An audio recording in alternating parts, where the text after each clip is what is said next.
warahmatullahi wabarakatuh. Ibu-ibu dan bapak-bapak yang kami hormati, malam ini malam yang spesial sebenarnya untuk Universitas Paramadina karena seperti tadi sudah disampaikan, kita ingin membuat satu tradisi setiap tahun mengenai memorial lecture ini untuk mengenang Cak Nur. Dan tradisi memorial lecture untuk mengenang tokoh dari kampus atau tokoh seorang tokoh yang besar itu biasanya memang menjadi tradisi di universitas. Kalau kita lihat di dalam studi agama-agama, misalnya ada Gifford Lecture yang sangat terkenal itu, yang selalu menghasilkan karya-karya besar dalam studi agama-agama. Dan biasanya satu tokoh agama yang terkenal pernah memberikan lecture di situ. Kecil-kecilan kita akan coba mengarah ke arah seperti itu, dan kita sudah memulai tradisinya dengan 2 lecture yang lalu yang waktu itu disampaikan oleh Mas Komarudin Hidayat dan Gunawan Muhammad, dan telah menghasilkan buku, dan bukunya kemudian diberikan respon seperti tadi Saudara Iksan kemukakan. Nah, malam ini adalah lecture yang ketiga, dan seperti tradisi lecture, maka ini adalah lecture, adalah satu perkuliahan umum, kira-kira begitu. Nah, tadi Mas Anies sudah mengemukakan mengenai kenapa isu ini sangat penting diangkat sekarang, mengenai politik identitas dan kaitannya dengan pluralisme. Kita tahu sekarang ini berkembang berbagai macam aliran kelompok-kelompok yang nanti Pak Buya Syafi'i akan mengemukakan, seperti kita lihat di dalam papernya. Dan aliran-aliran ini, kelompok-kelompok ini di satu segi memang ini merupakan pertanda dari demokrasi di Indonesia yang semakin terbuka, yang itu Cak Nur sangat banyak mengemukakan pada waktu awal-awal, di mana di akhir Soeharto era itu banyak sekali halangan. Jadi karena itu dia mengemukakan mengenai pentingnya politik yang lebih terbuka. Nah, sekarang sudah terbuka, tapi ada juga isu besar di mana dampak terhadap perkembangan pluralisme atau radikalisme yang muncul, yang bisa membuat demokrasi itu sendiri menjadi terhalang atau proses demokrasi akan dibajak dan seterusnya. Itu tema yang akan kita bicarakan. Nah, seperti satu tradisi yang kalau kita membuat memorial lecture, maka pertama sekali kami ingin memperkenalkan dulu Buya Syafi'i. Kita semua sudah kenal. Di halaman 27 kalau Anda mau melihat, di situ ada biografi ringkas Buya Syafi'i. Iksan menugaskan saya untuk membacanya terlebih dahulu karena katanya ini formal. Sebagai formalitas harus dibacakan terlebih dahulu. Jadi seperti kita sudah ketahui, Buya Syafi'i Ma'arif atau Profesor Dr. Ahmad Syafi'i Ma'arif, seorang guru besar bidang sejarah di Universitas Negeri Yogyakarta, lahir di Sumatera Barat tahun 1935, dan selepas dari pendidikan dasarnya beliau melanjutkan di Institut Keguruan dan Ilmu Pendidikan IKIP di Jogja, dan kemudian melanjutkan di bidang sejarah di Ohio University di Akron, Ohio, dan kemudian beliau memperoleh PhD dari University of Chicago tahun 83. Dalam banyak hal Buya Syafi'i dengan Cak Nur sangat dekat, dan terutama ide-idenya mengenai pluralisme seperti ditulis di sini. Antara Buya dan Cak Nur ada kesamaan ide, dan kalau kita membaca memang banyak sekali pikiran-pikiran beliau yang sangat relevan dan masih terus menjadi tantangan dewasa ini. Salah satu yang menarik dari hubungan Cak Nur dengan Buya atau Buya dengan Cak Nur adalah bahwa beliau mereka berdua sama-sama di dalam suatu concern mengenai pentingnya Islam yang moderat, yang lebih terbuka begitu. Karena itu Buya Syafi'i maupun Cak Nur sering dikemukakan sebagai tokoh neomodernisme Islam di Indonesia. Bahkan sebenarnya Buya Syafi'i sendiri yang membawa istilah neomodernisme di Indonesia. Kira-kira begitu ya Buya ya. Istilah pertama sekali istilah neomodernisme adalah disampaikan oleh Buya Syafi'i, dan beliau adalah murid dari Profesor Fazlur Rahman yang memang memperkenalkan istilah ini atau cara berpikir baru ini yang kemudian di Indonesia banyak dibawa oleh Buya Syafi'i dan Cak Nur. Baik, acara kita akan berjalan seperti ini. Pertama sekali Buya akan menyampaikan lecture-nya, dan paper saya kira teman-teman sekalian semua sudah memperolehnya. Dan nanti setelah Buya menyampaikan lecture-nya, kita punya kesempatan satu session untuk mungkin kalau ada yang ingin bertanya atau ingin mengemukakan pendapat yang berbeda, kira-kira maksimal lima penanya. Dan kita akhiri paling lambat jam 9:30 paling lambat, tapi mungkin jam 9 kita sudah bisa selesai. Baik, kita beri kesempatan kepada Buya Syafi'i untuk menyampaikan lecture-nya, dan kita beri aplaus dulu terhadap Buya Syafi'i.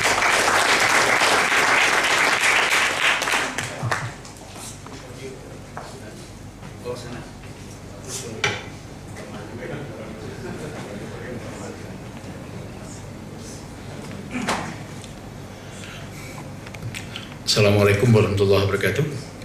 Salam sejahtera untuk kita semua. Sudah moderator, filosof dari Bojonegoro. Jadi dia filosof betul-betul. Jadi dia bukan yang membentuk tu Pak ini dari Jerman ini, Pak Mahdi Suseno, Pak Rektor, politisi atau mantan. Kalau bukan, tidak ada mantan yang didik, masih politikus ya, masih ya.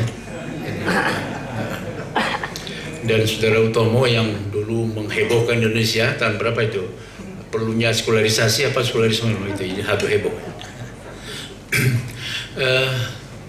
Para saudara yang saya hormati, banyak sih tokoh ini, saya tidak perlu mungkin ada juga pengusaha, dari Pak Bu Clara yang selalu saja menyantuni kita semua. Dia agamanya Katolik, saya Islam, tapi kok rasanya hubungan itu tidak dibuat gitu loh. Hubungan tidak dibuat, jadi mengalir gitu aja. Saya rasa kalau kita tulus hidupnya, saya rasa mudah kok. Yang tidak tulusnya susah. Nah, pada waktu Saudara Ihsan minta saya bicara ya tentang politik identitas, saya kan mula-mula kan galau juga, apa ini gitu. Lalu dikirim buku, lalu saya buka internet. Ya, saya ini walaupun sudah tua-tua begini, saya masih bisa lah ya. Ternyata internet itu luar biasa. Kalau bahasa Rio di daerah sana, di daerah pulau-pulau kecil-kecil itu bahannya berjibun. Nah, itu jadi berjibun sekali. Apa aja bisa internet itu. Di saudara yang tidak bisa internet, menurut saya dia memang agak memang agak susah berurusan dengan abad 21.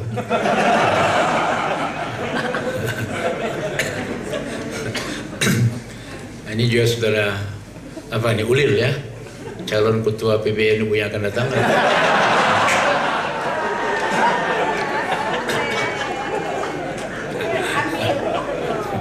Ulil itu Harvard ya, dia Harvard, tetapi dia kiai itu kiai betul. Tidak kalah dengan Hasyim Muzadzifah. Oke lah, saya tidak mau begitu. Nah, begini, sebagian saya baca nanti, sebagian saya jelaskan, kini saya lampaui yang banyak itu ya. Coba saya dulu, pendahuluan ini penting dibaca. Dilihat dari rentang waktu, ilmuwan sosial baru tertarik kepada isu politik identitas pada tahun 70-an.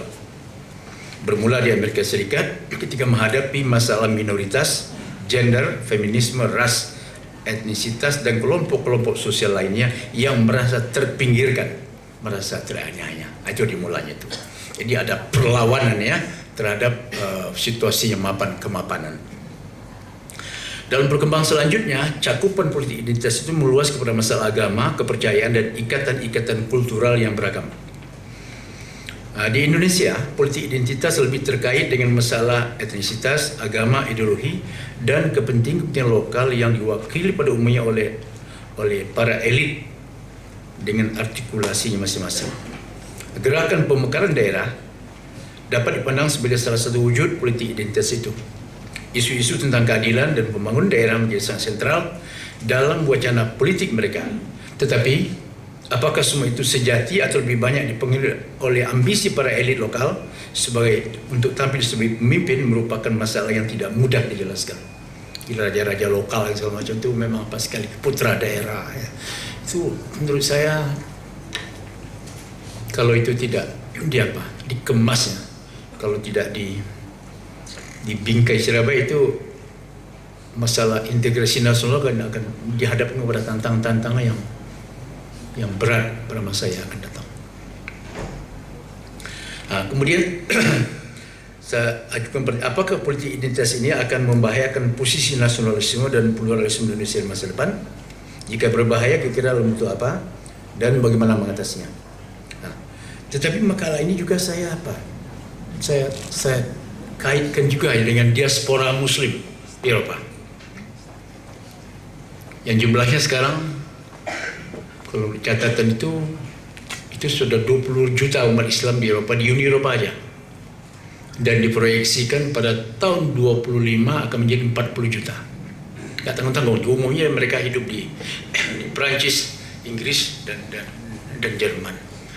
Jadi persoalan mereka itu apa? Di tanah air mereka tidak merasa bahagia, kan berhadapan dengan birokrasi, dengan pemerintah yang korup, despotik, ya, anti demokrasi. Di tanah air yang baru mereka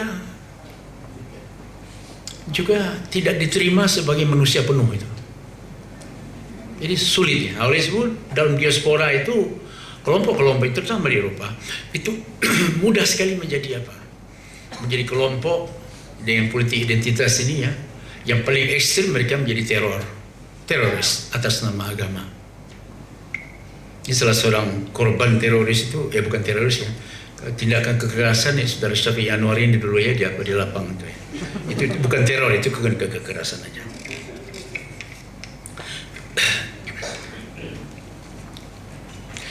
Kemudian saudara ya,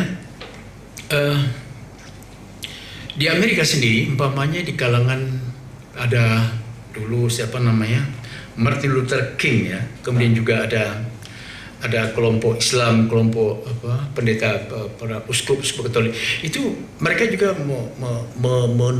menonjolkan politik identitas ini supaya dihargai, supaya diakui, supaya dilakukan secara adil. Tapi sesungguhnya bukan karena mereka ingin menjadi kelompok ekstrim menyempal atau menjadi separatis begitu, tapi mereka menuntut keadilan. Lain dengan Quebec ya. Quebec di Kanada itu Perancis ya, bahasa Perancis, keturunan Perancis, kultur Perancis, itu mereka ingin membentuk negara sendiri. Seperti halnya juga kemarin ada Aceh ya, ada Riau yang agak berpura-pura negara merdeka. Kalau agak serius itu Aceh dan Papua yang sekarang ini saudara Bang anggota parlemen tahu, di Papua itu berat, itu api dalam sekam. Kalau tidak pandai-pandai itu lepas. Dan saya rasa jangan orang Papua yang disalahkan semata-mata, tapi juga karena politik sentralistik Jakarta pada masa lampau yang menyebabkan mereka ya tidak dihargai sebagai manusia. Coba Anda pergi ke Timika, 2 kilo di Timika itu kalau Timika itu kan New York atau yang dia pindahkan ke Papua itu, tapi 2 kilo di sana kan kehidupan itu sangat miskin. Kalau ke perkara koteka itu memang kulturnya, ya, tapi dari segi kesejahteraan, keadilan tidak ada. Ini yang menurut saya ya harus pandai-pandai ini. Oleh itu saya katakan di beberapa tempat kemarin itu saya diundang oleh Menko Polhukum yang lama, Pak Widodo. Sehari sebelum gempa di Padang itu di kampus Unan, saya beri judul, ini kita bicara tentang Pancasila. Saya beri judul Jeritan Pancasila. Pancasila itu sudah menjerit lama sekali karena kita Karena terutama sila kelima ya, itu telah sejak merdeka, sejak tahun 45 telah menjadi sila yatim piatu. Tak ada yang perhatikan itu. Bisa Anda buka program kabinet itu banyaknya bagus-bagus ya. Tapi sesungguhnya hanya basa-basi aja yang mengacu pada Pancasila itu. Saya dulu anti Pancasila. Sebelum saya ke Chicago ya, sebelum otak saya dicuci oleh Fazlur Rahman itu saya dulu. Tapi kemudian Nurhalis jauh lebih dahulu dari saya. Dia sudah HMI kan cepat itu ya. Walaupun timbul juga MPO dan segala macam, sampai sekarang tidak damai-damai juga. Gitu. Jadi saya pikir kemudian Pancasila itu luar biasa itu. Itu menurut saya sumbang Bung Karno yang terbesar untuk bangsa ini. Walaupun urutannya mula-mula tidak seperti itu ya, tapi kemudian dengan dalam sidang tanggal berapa? Tanggal 22 Juni ya, jadi menjadi ketua hanya maksa, kemudian yang terakhir keadilan sosial bagi seluruh Indonesia. Tapi itu tadi nasib Pancasila ini betul-betul apa? Dia dimuliakan dalam kata, diagungkan dalam tulisan, dikhianati dalam perbuatan. Ini yang terjadi. Ini kita semua lah. Jadi bukan yang elit politik aja, tapi kita menjadi bangsa yang superficial, shallow nation. Menjadi bangsa yang dangkal, tidak serius untuk bangsa ini. Nah, saya agak heran kemarin kenapa saya diundang oleh Menko Polhukam ke Padang, padahal dia kan kepercayaan Pak SBY ya. Pada SBY dengan saya pada waktu saya mengatakan Yusuf Kala the real presiden, dia gondok dengan saya. Tapi sudah. Tapi saya masih dipakai lah. Nah, kemudian saudara ya, politik identitas yang paling ekstrim itu ini yang terjadi pada waktu runtuhnya Federasi Uni Soviet. Karena memang negara-negara itu dulu disatukan dengan paksa sebenarnya. Jadi setelah adanya Gorbachev, sebelum Gorbachev itu kan ada Afghanistan ini. Afghanistan ini terkenal sebuah bangsa Muslim miskin, buta huruf, tapi tidak bisa dijajah dan tidak pernah dijajah secara permanen. Berbeda dengan Indonesia apa ya, dan yang lain-lain ini ya. Afghanistan itu miskin. Harapan hidupnya tahu saudara sekitar 46 tahun aja rata-rata, tapi tidak bisa dijajah. Apakah di sana tuh yang dominan faham kesukuan atau Islam itu masalah lain. Sulit sekali Islam mendamaikan suku-suku. Seperti Pakistan juga. Jadi kadang-kadang saya melihat ya, Islam ini seperti tidak berdaya kok. Islam mengatakan orang beriman itu bersaudara, gitu ya. Kalau ada perselisihan damaikan, tapi tidak bisa. Apalagi kalau sudah masuk kepentingan. Apakah kepentingan politik, kekuasaan itu yang paling menonjol atau kepentingan etnis? Kadang-kadang saya berpikir ya, saya kalau tidak sedikit faham Quran ya, saya sudah malas jadi orang Islam. Terlalu jauh gitu, terlalu jauh ya antara yang dicita-citakan, antara yang diangankan, antara yang diimpikan ya, dengan apa yang terjadi. Kemudian baru muncul Gorbachev ya dengan glasnost dan perestroikanya itu ya. Oke, saya kembali ke tanah air sebentar. Pernahkah saudara membayangkan kalau tidak ada Perang Dunia Kedua, Indonesia itu merdeka belum?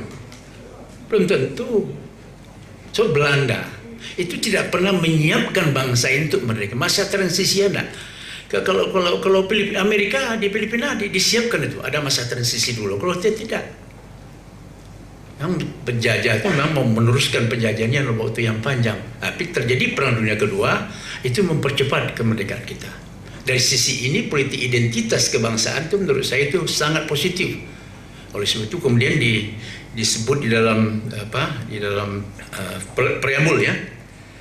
Undang-undang dasar kita itu bahwa sesungguhnya kemerdekaan itu adalah hak segala bangsa dan oleh sebab itu maka penjajahan di atas dunia harus dihapuskan karena tidak sesuai dengan peri kemanusiaan dan peri keadilan. Ini luar biasa ini. Saya tidak tahu ini otak Hatta atau otak Soekarno atau gabung dari itu Syahrir ya yang membuat ini luar biasa. Jadi kita ini bukan saja membela bangsa kita sebagaimana mereka, tapi dimanapun penjajahan kita lawan. Yang tidak terjadi, saudara, kita memahami nasionalisme itu dulu kan apa? Anti asing, karena kita dijajah. Tidak kita lihat substansi nasionalisme itu. Apa substansinya? Di sana ada diskriminasi, ada opresi, ada apa lagi, penghisapan, eksploitasi. Sebenarnya itu kita kait dengan asing gitu. Tapi pada waktu yang menghisap dan menghisap itu orang londo ireng, artinya orang kita sendiri, kita diam gitu, agak diam. Ini yang menurut saya tidak benar. Dia harusnya ada reorientasi tentang nasionalisme itu. Jadi walaupun nenek kita, bapak kita, bayah kita yang melakukan itu, harus dilawan. Jadi tidak peduli ya, wujud hidung mancung, hidung pesek atau apa, tidak jadi penting itu apanya. Oke.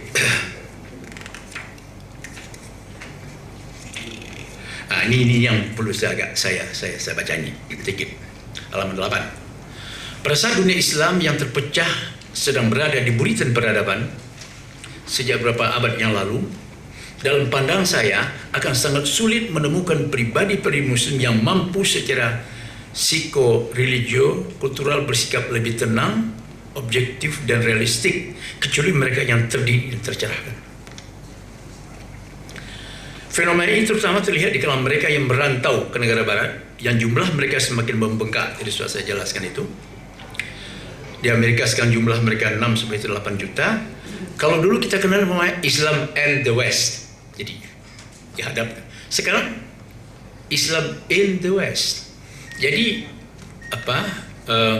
konsep klasik Darul Islam, Darul Haq itu sudah tidak relevan lagi. Walaupun kelompok-kelompok garis keras masih pakai itu juga itu. Jadi kalau saya kutip TV ya, itu mengatakan kelompok-kelompok garis keras diaspora ini ingin mengislamkan Eropa. Dan itu pasti akan mengundang benturan dengan sangat dakwah mereka itu. Tapi kata-kata Basam TV yang lebih realistik itu mengeropakan Islam.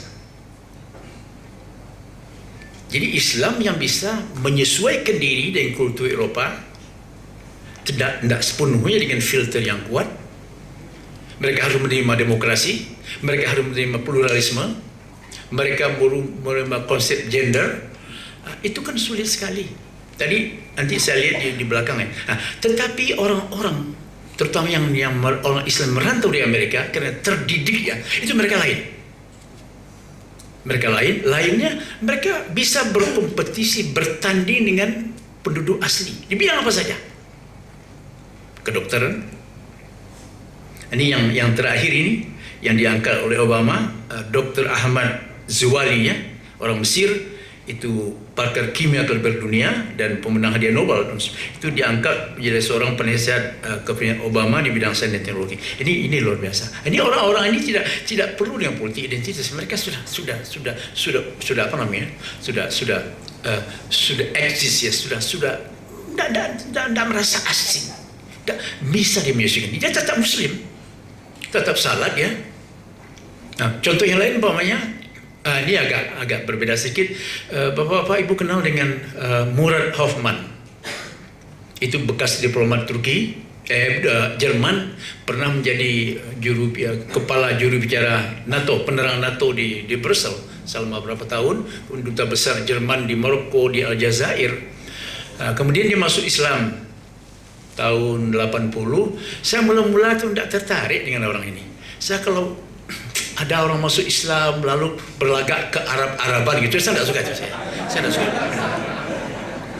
Tapi kalau ada orang dari mana saja, tapi mereka memakai pakaian Arab kena suka, tidak apa-apa. Atau juga sama, mereka pakai pakaian orang Pacitan, tidak apa-apa, tidak masalah gitu. Tapi kalau Arabisme itu diidentikan dengan Islam, ini namanya membonsaikan Islam itu. So, Islam itu dirancang ya untuk semua masa, untuk semua tempat gitu.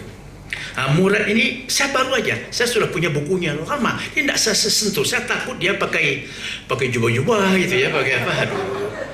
Ternyata tidak ya. Jadi saya agak menyesal ya, kenapa saya baru 1 bulan saya baca, oh hebat orang ini. Tapi saya umurnya sudah agak tua. Dia mengatakan ini, dia bedakan apa? Dia mengatakan bahwa kebangkitan Islam itu bukan datang dari timur, tapi datang dari barat. Dia mengatakan, lihat halaman 9 itu, dia mengatakan bahwa orang Islam di Amerika, Eropa itu akan menjadi pemimpin revitalisasi intelektual Muslim di Timur. Mungkin ada benarnya. Seorang Timur yang Arab terutama ya, di Timur, dia di Mesir, itu memang sudah terlalu lama itu hidup dalam kebanggaan masa lampau yang sudah hilang. Sementara gagal menghadapi kekinian. Dan sesungguhnya cara berpikir sudah fosil sebenarnya. Tapi masih juga merasa diri hebat, itu tidak hebat sama sekali. Timbullah kemudian kelompok Salafi, kelompok Islamis dan semacam itu. Nanti saya singgung PKS sedikit ya, bagian-bagian terakhir.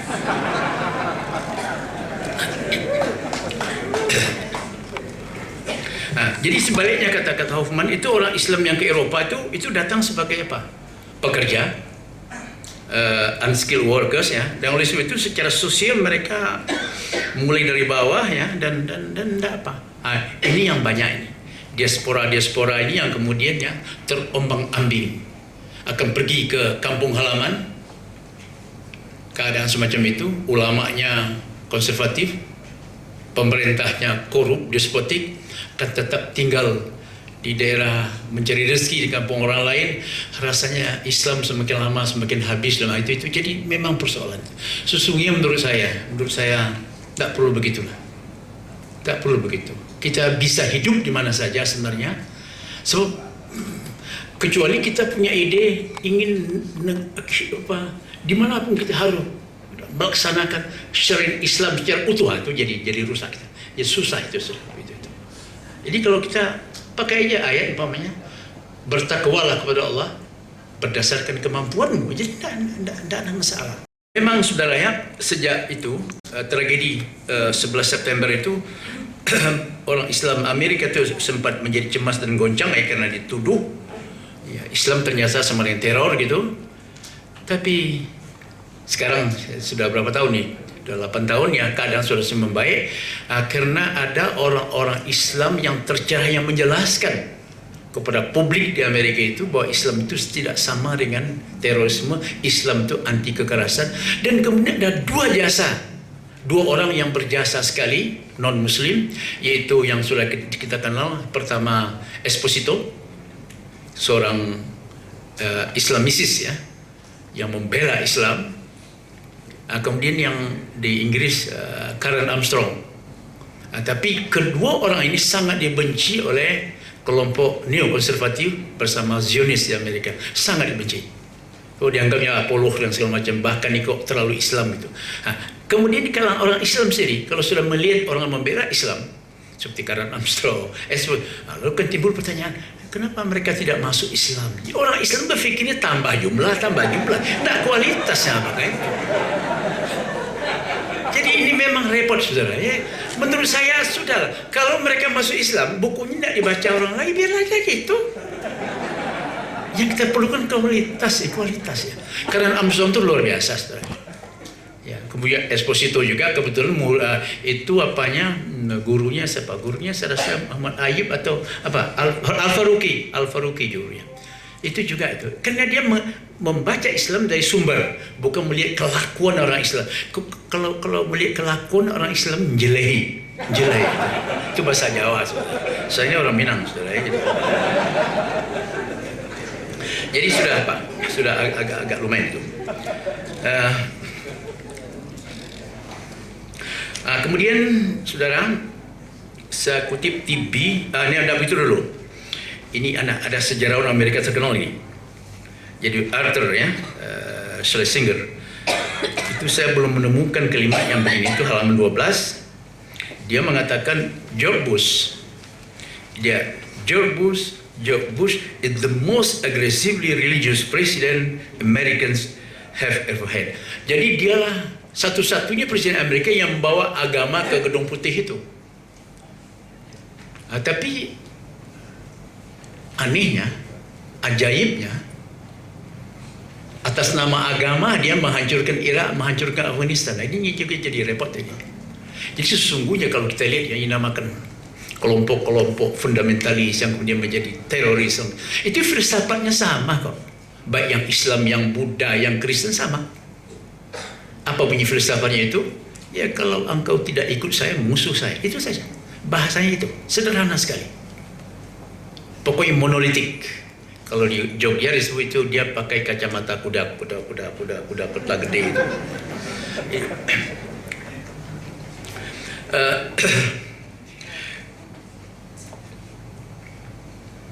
Jadi tadi sudah saya katakan bahwa untuk orang-orang Islam yang mengembara itu ya di Eropa dan jumlahnya semakin besar, itu yang pertama bukan kenapa, karena kelahiran. Orang Islam itu kan tidak mau membatasi kelahiran. Orang Eropa sudah tidak mau beranak, ya jadi apalah, gitu ya. Jadi kemudian juga yang masuk Islam itu, jadi banyak yang masuk Islam itu tidak tahu lah. Ada yang kena ditangkap oleh Taliban ya, kemudian tidak tahu jadi Islam. Gitu ya. Oke aja lah bisa itu, asal jangan ke Arab-Araban kemudian itu aja. Itu yang saya pegang, tidak ada masalah itu.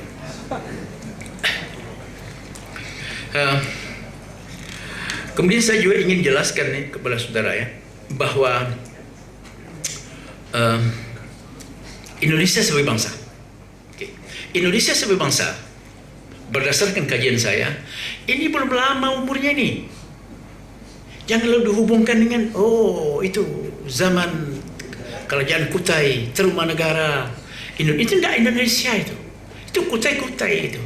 Kemudian menjadi model untuk Indonesia. Ya, Indonesia sebagai bangsa baru terbentuk tahun 20-an. Oleh sebab Anda jangan percaya dengan Yamin.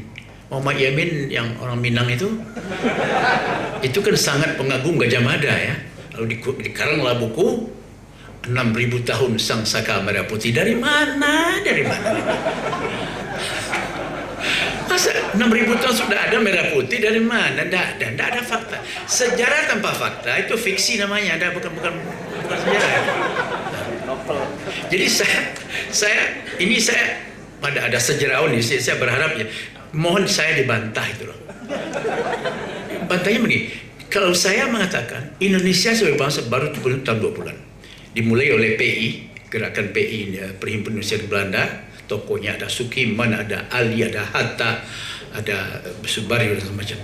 Itu kalau Anda baca tulisannya, apakah itu Arnold Menonutu ya, itu baru menjadi orang Indonesia setelah masuk PI. Sebelumnya tidak. Ali merasa bangsa Jawa, Hatta merasa bangsa Sumatera, kan bangsa namanya waktu itu. Arnold Menonutu bangsa Manado, ya begitu semua. Baru merasa kemudian Indonesia. Nah, kemudian dikokohkan di Sumpah Pemuda. Jadi ini bangsa muda ini, jangan sudah anggap ini bangsa tua. Ya, jadi sudah pasti kokoh secara kultural, belum kokoh sama sekali. Oleh sebab itu apa yang dilakukan oleh Bung Karno, nation and character building itu sangat relevan. Tapi Bung Karno juga kurang konsisten dia dengan itu. Dia mau membentuk ya karena dia ada kultur feodal di dalam otaknya itu. Dia agak susah itu ya.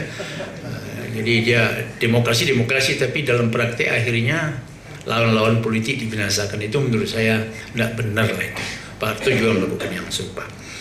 Oleh sebab itu Indonesia negara baru ya, bangsa baru. Kalau negara itu baru tahun 45 itu. 17 Agustus itu lonceng bernegara. Kalau bangsa kalau kita ambil yang enak lah, Sumpah Pemuda itu. Jadi sejak itu oleh sebab itu saya tidak setuju dengan pendapat yang mengatakan Indonesia dijajah sekian ratus tahun. Dari mana itu? Kalau Batavia boleh lah, sebagian dari Pulau Maluku Indonesia itu lahir tahun 20-an kok.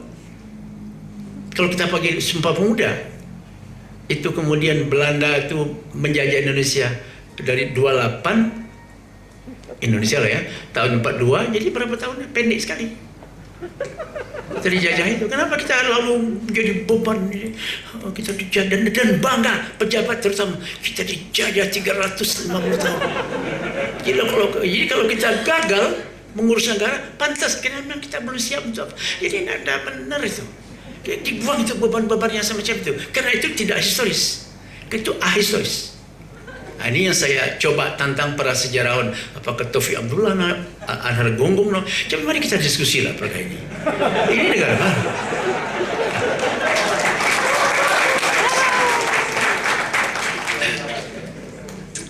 Oke, jadi sebagai negara baru ya saudara, memang harus hati-hati nih. Tidak boleh kita membaca Indonesia dari kacamata Jakarta. Ini penyakitnya Jakarta itu semua Jakarta. Nah, itu umpamanya kalau di Bengkulu ada Pasira, ya Pasira itu apa? Kepala desa itu di Minang itu kepala negari. Kemudian dijadikan Pak Lurah semua. Coba kalau di Minang itu lurah itu lawan bukit. Di kantor lurah itu jadi repot kita itu. Tapi orang Minang itu sejak kalah waktu PRRI itu bukan main tuh, dia juga gampang menyesuaikan diri yang menang gitu ya. Jadi sudah kantor lurah, gitu, kelurahan. Jadi kita tidak asing itu bagi kita ya dengan undang-undang nomor berapa itu tahun 75, 79 ya. Terjadilah agak sedikit kasar, terjadilah proses Majapahitisasi. Itu yang merusak kita ini semua. Jadi kita Majapahit itu pluralisme mati itu ya. Semua kita mau disatukan gitu. Saya mudah-mudahan yang akan datang ini tidak jadi raja lah yang akan datang ini. Jadi, itu berat saudara ya. Walaupun demokrasi itu belum mencapai tujuannya, belum untuk kesejahteraan rakyat itu masih jauh ya. Tapi janganlah kita kembali lagi ya. Kita kembali lagi kepada yang enak lah gitu. Kalau hanya sekadar makan, papan ya, tidak ada kemerdekaan, menurut saya itu setengah manusia. Itu tidak manusia penuh itu. Apalagi seperti orang Ulil ya. Ulil itu orang merdeka sekali itu. Coba dia tidak ada kiai dilawannya. Jadi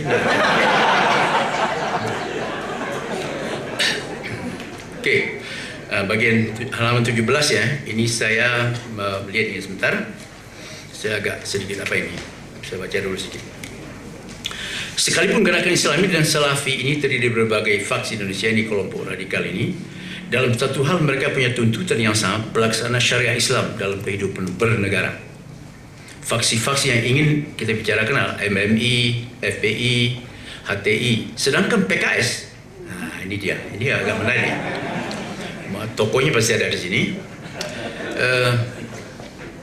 Sesungguhnya adalah partai Islamis yang sangat dipengaruhi oleh Ikhwan, bentukan Hasan al-Banna tahun 28 di Mesir, menempuh jalan demokrasi untuk mencapai tujuannya. Nah, pertanyaan saya, apakah cara demokrasi itu sebagai taktik PKS sebelum menjadi kekuatan besar, politik besar, atau memang telah menerima demokrasi sebagai sebuah sistem politik, belum dapat dikatakan sekarang. Mengapa? Kita tunggu dulu nanti. Setelah mereka berkuasa ya, kalau dia tetap membela demokrasi, itu sudah tinggal sayonara ikhwan gitu ya. Tapi kalau tidak, ini lain soal banyak ya. Kita bicarakan pendek aja sebentar. MMI F3 itu sebenarnya literatur sudah banyak tersedia tentang ini. Seperti yang dikatakan, semua faksi ini bersikeras untuk pelaksanaan syariah dalam kehidupan bernegara. MMI misalnya sangat menyesalkan tersingkirnya Piagam Jakarta, khususnya pencoretan 7 kata dalam sila pertama yang berbunyi dengan kewajiban menjalankan syariat Islam bagi pemeluk-pemeluknya pada 18 Agustus 45 atas Prakasa Hatta.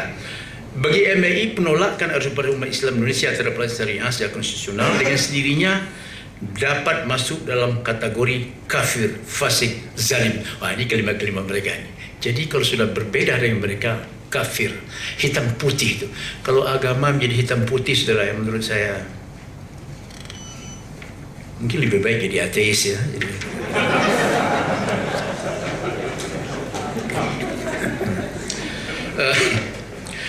Berikutnya kita lihat FPI yang didirikan 17 Agustus 98 di Pesantren Al-Um Ciputat, Tangerang, diprakarsai oleh beberapa habib dan kiai. Habaib ya, kalau bahasa Arabnya jamaknya habaib. Tentang latar belakang kelahirannya dikatakan bahwa umat Islam telah lama menjadi korban penindasan. Ini apanya? Ini identitasnya kena ditindas itu. Seperti yang berlaku di Aceh, Lampung, Tanjung Priok, Hauro, Koneng, dan Sampang, tetapi tidak terungkap dan tidak mendapat keadilan. Tetapi ada ironi di sini. Tersiar berita bahwa ada oknum tentara hadir dalam pertemuan itu. bahkan memberikan bantuan dana dan latihan militer. Apa artinya ini? Tidak lain, oknum militer sedang main api yang dapat membakar Indonesia untuk jangka panjang. Tentara ini kadang-kadang juga ya seperti sipil juga ya. Mereka tidak berpikir jauh gitu. Seakan-akan Indonesia ini sudah kokoh secara kultural gitu ya. Sudah padahal kita tahu ya, ini pulaunya lebih 17.000. Etnisitasnya berapa? Di Papua saja etnisitasnya 252. Anda pergi ke Sulawesi Tenggara, itu antara kabupaten ke lain itu bahasanya sudah. Di Irian itu gunung aja bahasanya sudah sudah ada. Untung ada bahasa Indonesia. Ini sumbang orang Riau yang terbesar untuk integrasi adalah bahasa Indonesia. Walaupun Riau itu juga dianak tirikan lama sekali. Walaupun kemarin sudah orang Riau yang berkuasa segala macam, tapi rakyatnya miskin aja gitu. Yang kaya ya elit-elit itu aja itu. Ini penyakit kita yang saya katakan tadi. Sila berapa? Sila kelima ya. Telah lama menjadi yatim piatu. Itu yang menjadi. Nah, kemudian ada HTI, hanya agak menarik segini. Berbeda dengan MMI dan FPI yang bercorak lokal, HTI adalah gerakan politik transnasional yang pertama kali digagas antaranya oleh Taqiyuddin Nabhani, sempalan dari Ikhwan.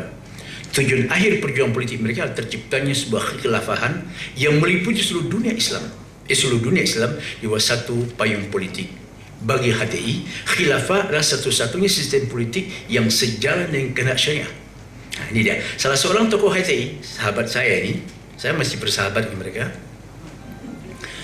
Saudara Sidi Al-Jawi, dalam sebuah diskusi beberapa waktu yang lalu di Jogja mengatakan bahwa khilafah yang dibayangkan akan berdiri tahun 2020. Tidak lama lagi. Bagaimana caranya? Dia jelaskan itu. Kalau konsep klasiknya itu kan harus Quraisy itu. Al-Immah min Quraisy, ya. Jadi imam itu harus Quraisy. Kalau tidak ada Quraisynya mungkin saya tidak tahu itu. Kalau di kalangan Syiah pokoknya ada ilmu gaib semuanya. Al-Immah al-ghaibah. Banyak yang lucu-lucu kok kita. Orang Islam itu banyak yang lucu-lucu. Itu yang saya kadang-kadang.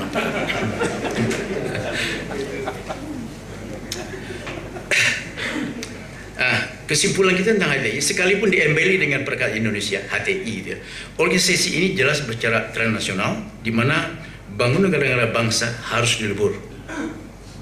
Nah, bukankah angan-angan semacam ini tidak lain sebuah utopia yang lari dari kenyataan? Dan Anda lihat, ya tokoh-tokohnya di London itu orang-orang yang seperti tidak punya negara kok itu.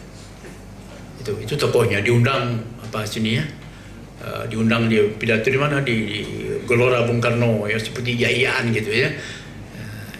Tapi selama mereka tidak ngacau, bagi saya oke aja lah, demokrasi kenapa. Tapi sudah mulai mengacau, merusak, itu bagi saya itu urusan aparat, bukan urusan ini kelompok-kelompok polisi swasta ini. Tapi karena aparat kita belum tentu selalu efektif, ini juga masalah.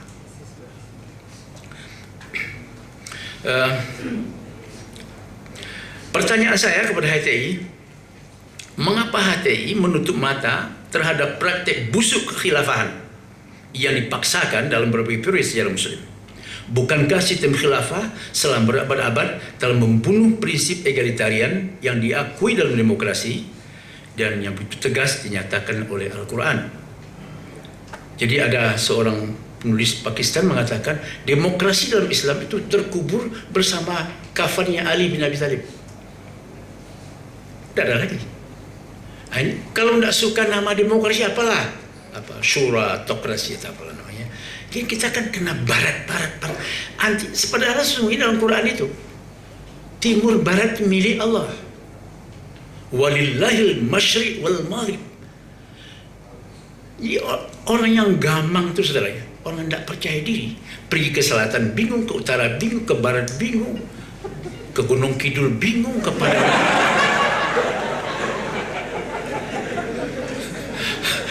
oleh sebab itu saya agak tertarik dengan ucapan di dalam Nahjul Balaghah ya. Itu sebuah karya tulis yang dikatakan berasal dari Ali bin Abi Thalib, walaupun orang memperdebatkan apa betul, tapi ada kalimat di sana berbunyi khuzil hikmah walau min ahlin nifaq. Ambil kearifan itu walaupun dari orang munafik itu. Jadi itu luar biasa itu. Ini kan nanti Amerika kita jadi orientalis. Jadi ini ke sini. Ini kalau sudah serba takut hidupnya, menurut saya lebih baik tidak datang ke muka bumi lah ya.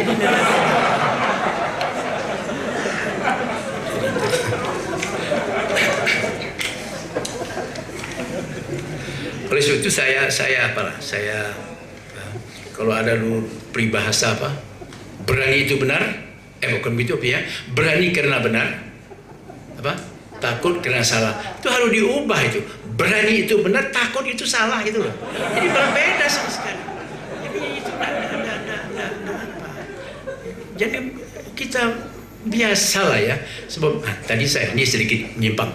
Saya tadi ketemu bibit yang dikatakan yang sudah di KPK. Ini orang merdeka ini. Dia kata dia akan berjuang. Saya tidak takut kepada siapapun, hanya kepada atas. Itu bagi Anda beriman sekatan sama dia. Jadi itu orang-orang ini penting. Sebab kalau negeri ini tidak dipimpin oleh orang-orang merdeka, saya memilih Yusuf Kala itu karena dia orang merdeka itu aja, bukan karena Bugisnya. Saya tidak tertarik dia orang merdeka itu. Ini penting sih kemerdekaan itu. Oleh sebab itu waktu proklamasi kemerdekaan 1945 itu sebenarnya jangan hanya diartikan kemerdekaan bangsa, tapi juga semestinya kemerdekaan warga. Itu penting sekali. Jadi kita di dalam kelas bertemu profesor yang berbeda, kita apa?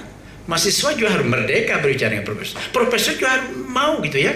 Sebab apalagi sekarang profesor yang buta internet, pamannya. Sementara mahasiswanya kerjanya tiap hari, itu kan lain itu sudah.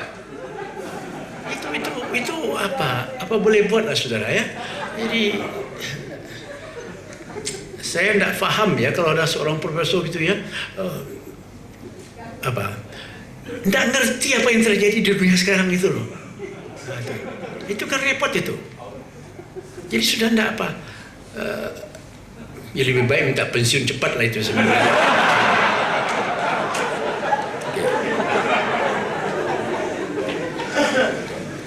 Oke, kemudian begini, saya teruskan sedikit lagi. Akhirnya untuk saya kembali ke PKS ya. Dalam dokumen resmi partai ini disebut bahwa PKS tidak menolak demokrasi, pluralisme dan nasionalisme Indonesia. Bahkan dalam dokumen itu dikatakan dengan berpedoman kepada Piagam Madinah, ini Nurhalis juga ini ya. PKS juga mengatakan, PKS menerima kenyataan pluralitas agama dalam masyarakat Indonesia. Lalu untuk meredam pengaruh gerakan radikalisme Islam, umat Islam perlu memiliki gerakan Islam politik dalam sistem demokrasi. Nah, itu PKS lah itu ya. Ini ternyata memang PKS ini di kalangan garis keras tidak disukai itu. Karena dia menerima demokrasi. Tapi ya, itu saya katakan kita lihat dulu apakah memang dia genuine ya untuk membela pluralisme, demokrasi, itu kita lihat lah nanti.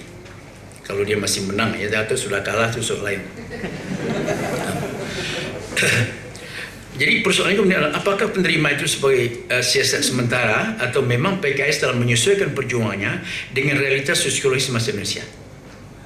Jawabannya tidak mungkin diberi sekarang, kita harus menunggu dulu. Dan saya didatangi oleh mereka. Ada rombongan Hidayat Nur Wahid datang ke rumah, ada rombongan Tifatul yang sekarang menjadi apa?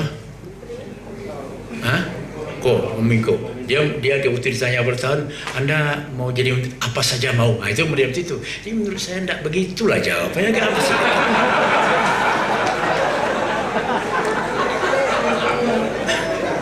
Jadi terlalu rendah seleranya sama itu ya.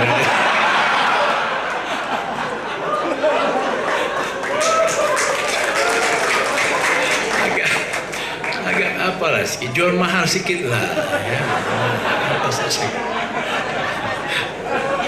Jadi betapa menggiurkan kekuasaan itu. Nah, itu yang saya paham. Oke, bagian akhir. Bagian ini saya akhir dengan sebuah gambaran singkat mengenai gagasan Nur Khalid Majid tentang masa depan Indonesia dengan Pancasilanya. Tidak mudah bagi saya untuk memetakan pemikiran Cak Nur dalam kaitan keislaman dan keindonesiaan, karena memang belum ada karya khusus untuk itu yang pernah ditulisnya. Ada beberapa karya ya yang banyak yang bersebar kemudian sudah diterbitkan. Tetapi dari artikel yang bertebaran itu kemudian sudah ada kita bisa membaca benang merah gagasan Cak Nur yang dimaksud. Berbeda dengan tokoh-tokoh generasi tokoh partai politik Islam sampai tahun 60-an yang masih mempersoalkan Pancasila sebagai dasar filsafat negara, CN dan generasinya tidak mau lagi menghabiskan energi untuk membicarakan masalah ini. Ini luar biasa. Saya terlambat waktu Bung Utomo ini sudah Pancasila, saya marah itu. Ini lebih duluan ya, tahun 70-an saya masih di Jogja, ya orang kampung lah. Orang kampung itu kan lambat apanya itu berkembang.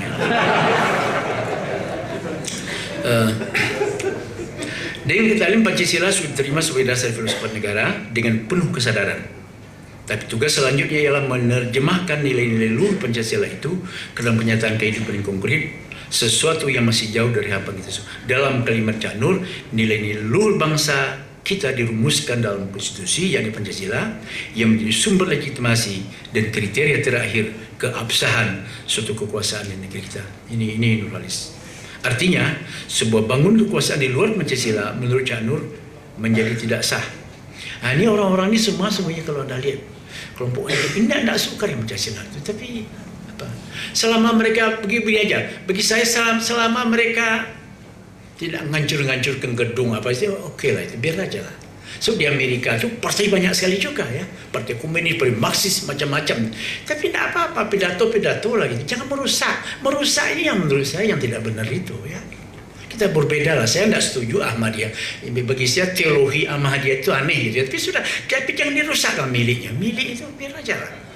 Jadi oleh sebab itu saudara ya, bagian terakhir saya baca.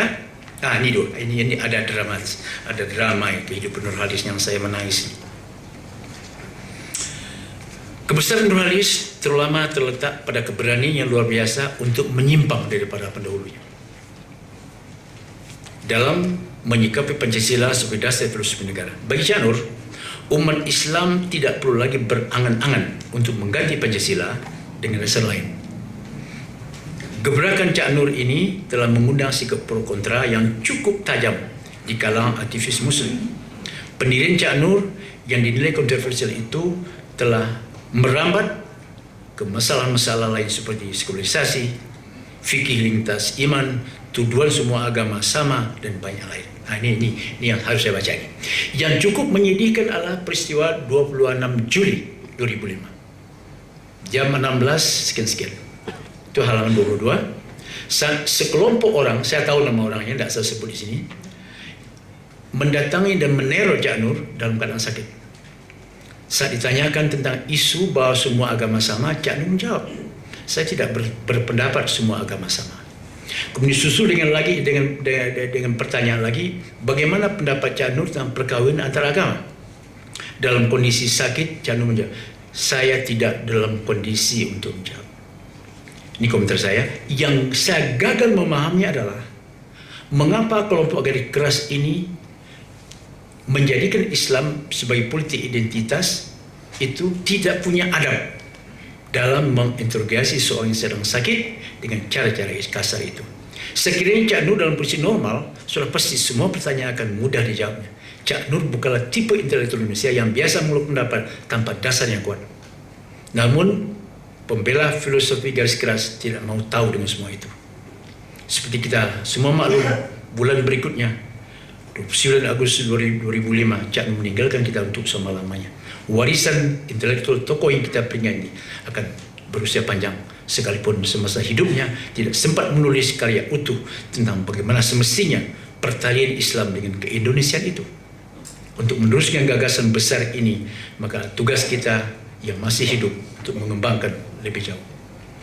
Akhirnya, politik identitas dalam bentuk apapun tidak akan membahayakan keutuhan bangsa negara di masa depan selama cita-cita pendiri bangsa tentang persatuan dan internasional, semangat Sumpah Pemuda yang telah melebur sentimen kesukuan dan Pancasila sebagai dasar negara tidak dibiarkan tergantung di awang-awang, tetapi dihayati dan dilaksanakan dengan sungguh-sungguh dan penuh tanggung jawab. Kesungguhan dan tanggung jawab inilah yang benar dipermainkan oleh orang yang larut dalam pragmatisme politik yang tuna moral, tuna visi. Sikap semacam ini yang menjadi musuh terbesar bagi Indonesia dulu, sekarang, dan di masa yang akan datang. Dengan ungkapan terakhir ini, maka tugas saya sebagai pembicara dalam Nurhalis Majid Memorial Lecture dengan segala kelemahannya telah saya lakukan. Assalamualaikum warahmatullahi wabarakatuh.